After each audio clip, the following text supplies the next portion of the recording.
Aviso. Esta historia está basada en hechos históricos, crónicas de la época y relatos paranormales. Algunos elementos forman parte de la tradición y no han podido ser demostrados científicamente. El contenido tiene fines informativos y de entretenimiento. Madrid. Agosto de 1654. En plena calle Mayor, en el corazón del Madrid de los Austrias, se encontraba el Palacio de Cañete. Y aquel verano, sus muros serían testigos de un crimen que terminaría convirtiéndose en una de las historias de fantasmas más inquietantes de la ciudad. El protagonista de esta historia era Antonio de Amada, un clérigo de Madrid. Poco antes del crimen, había estado reunido con el marqués de Cañete dentro del palacio. Después de aquella reunión, algo terrible ocurrió. El marqués apareció muerto. Su cuerpo había sido atravesado por una espada. Cuando los criados descubrieron el cadáver, la última persona conocida que había estado con él era Antonio de Amada. Y las sospechas cayeron rápidamente sobre el clérigo. Amada aseguró que era inocente. Pero en aquel momento, su palabra no fue suficiente. Lo más inquietante es que un relato de la época dejó constancia de que el crimen no estaba demostrado de manera absoluta. Aún así, la justicia siguió adelante. El 15 de agosto de 1654, en la Plaza Mayor de Madrid, se levantó un cadalso para ejecutar a Antonio de Amada. El cronista que dejó constancia de aquel momento contó que el acusado fue llevado a la ejecución fuertemente custodiado, porque se temía que alguien intentara impedirla. Antonio de Amada fue ejecutado mediante garrote. Pero el castigo no terminó con su muerte. Su mano derecha fue amputada y expuesta en la puerta del Palacio de Cañete como escarmiento público. Para cualquiera que hubiera presenciado aquello, la historia parecía haber terminado. Un hombre había sido acusado. Un hombre había sido ejecutado. Y el crimen parecía resuelto. Pero apenas habían pasado unas semanas cuando comenzaron a circular historias extrañas sobre el palacio. Por las noches se escuchaban ruidos en habitaciones donde aparentemente no había nadie. Se hablaba de pasos, de golpes, de luces y velas que se apagaban sin explicación. Y, sobre todo, de algo mucho más inquietante. Cadenas. Personas que se encontraban cerca del palacio aseguraban escuchar el sonido de cadenas durante la noche. También se hablaba de aullidos que parecían salir del interior del edificio. En aquella época, estas historias no eran tratadas como simples cuentos de terror. En el Madrid del siglo XVII, los rumores sobre apariciones, almas en pena y fenómenos sobrenaturales formaban parte de la vida cotidiana. Pero en este caso existe algo que lo hace diferente. Uno de los cronistas más conocidos de la época, Jerónimo de Barrionuevo, dejó constancia de estos sucesos en sus avisos. El 12 de septiembre de 1654 escribió sobre los acontecimientos que estaban ocurriendo en la casa de la marquesa de Cañete. Habló de los asombros que se veían durante la noche.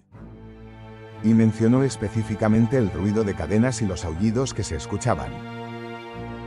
Es decir, apenas unas semanas después de la ejecución, ya existía un relato escrito sobre los extraños fenómenos relacionados con el palacio. Y entonces ocurrió algo que cambiaría completamente la historia. El verdadero asesino todavía estaba vivo. Era uno de los criados del marqués. Según los relatos posteriores, aquel hombre había resultado herido durante el episodio del asesinato. Con el paso de los días, su estado empeoró. Y el 9 de septiembre de 1654, mientras se encontraba en su lecho de muerte, hizo una confesión. Dijo que él era el verdadero responsable de la muerte del marqués. Según la versión que ha llegado hasta nosotros, el criado había actuado después de un conflicto relacionado con la esposa del sirviente y el comportamiento del marqués hacia ella. Si aquella confesión era cierta, significaba algo terrible. Antonio de Amada había sido ejecutado por un crimen que no había cometido.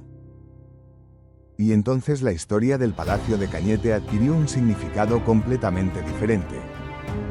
La mano del clérigo, que había permanecido expuesta en la puerta del palacio como símbolo de su supuesta culpabilidad, fue retirada después de conocerse la confesión. Pero las historias sobre los fenómenos extraños no desaparecieron tan fácilmente. Para muchas personas de aquella época, los ruidos que se escuchaban por las noches comenzaron a interpretarse como una señal. Como si alguien estuviera intentando demostrar que Antonio de Amada había sido condenado injustamente. La leyenda llegó incluso a hablar de apariciones.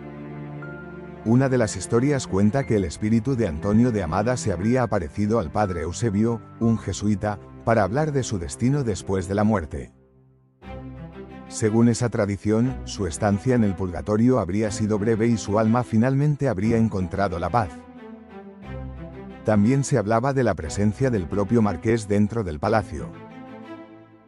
2 muertes. 2 posibles espíritus.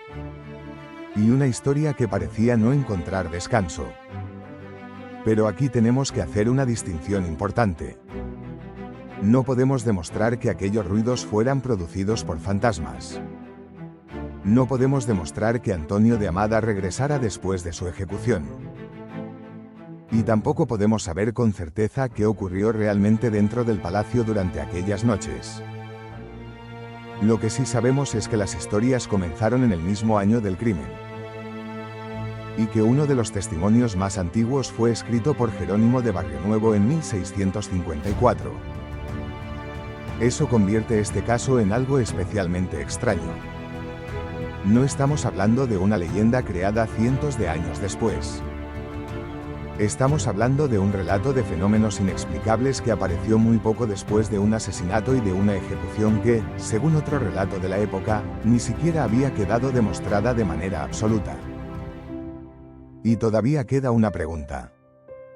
Si el criado realmente confesó ser el asesino, ¿qué fue lo que ocurrió con Antonio de Amada después de su muerte? ¿Fueron las cadenas simplemente parte de los rumores de un Madrid obsesionado con lo sobrenatural? ¿Fueron sonidos normales interpretados de una manera diferente por una sociedad llena de supersticiones? ¿O realmente había algo dentro del Palacio de Cañete? Algo que no aceptaba que un hombre inocente hubiera sido ejecutado. Quizá nunca lo sabremos. Pero hay una última imagen que hace que esta historia sea difícil de olvidar. Imagina Madrid en una noche de septiembre de 1654. Las calles están oscuras. El palacio está en silencio. En su puerta ya no está la mano de Antonio de Amada. Y dentro del edificio, alguien escucha un sonido. Primero es apenas un ruido. Después, otra vez. Una cadena arrastrándose lentamente por el suelo. Y luego, desde algún lugar del interior, un largo aullido. 4 siglos después, el Palacio de Cañete sigue en pie. Y la pregunta continúa siendo la misma: ¿era el sonido de un fantasma, o el eco de una injusticia que nunca llegó a desaparecer?